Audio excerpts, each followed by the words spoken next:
Friends అందరికీ నమస్కారం. Friends, హైదరాబాద్లో మరో షాకింగ్ ఘటన అయితే చోటు చేసుకుంది.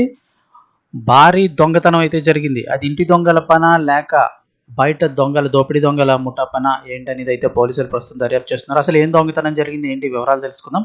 వీడియో పూర్తిగా చూడండి, అలాగే తప్పకుండా ఒక లైక్ చేయండి. మరిన్ని అప్డేట్స్ కోసం ఛానల్ని సబ్స్క్రైబ్ చేసుకోండి. ఇంక వివరాల్లోకి అయితే వెళ్ళిపోదాము.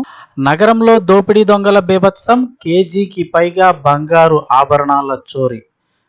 హైదరాబాద్లోని బంజారా హిల్స్లో గుర్తు తెలియని దుండగులు భారీ చోరీకి అయితే పాల్పడ్డారు. ఈ ఘటన బంజారా హిల్స్లో అయితే వెలుగు చూస్తుంది.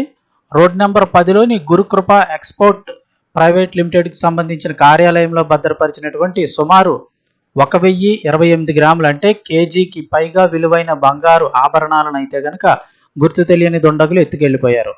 చోరీకి గురైన ఆభరణాల విలువ సుమారు ₹1 కోటి వరకు ఉంటుందని అయితే అంచనా వేస్తున్నారు.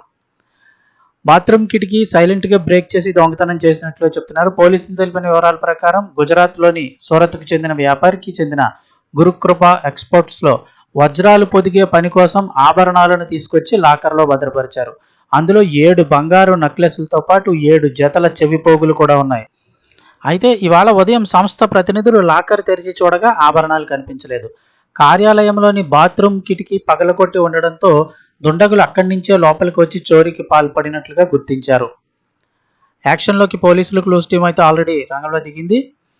ఈ చోరీపై సంస్థ ప్రతినిధుల ఫిర్యాదు మేరకు బంజారా హిల్స్ పోలీసులు కేసు నమోదు చేసి దర్యాప్తు ప్రారంభించారు. తొలుత స్పాట్కి చేరుకున్నటువంటి క్లూస్ టీం, డాగ్ స్క్వాడ్స్ కొన్ని ఆధారాలు సేకరించాయి. ముఖ్యంగా ఆఫీసులో ఉన్న సీసీటీవీ ఫుటేజీలన్నింటినీ కూడా క్షుణ్ణంగా పరిశీలిస్తున్నారు.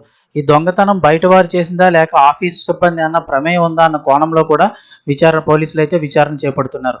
ఏకంగా 1000 గ్రాములు అంటున్నారు.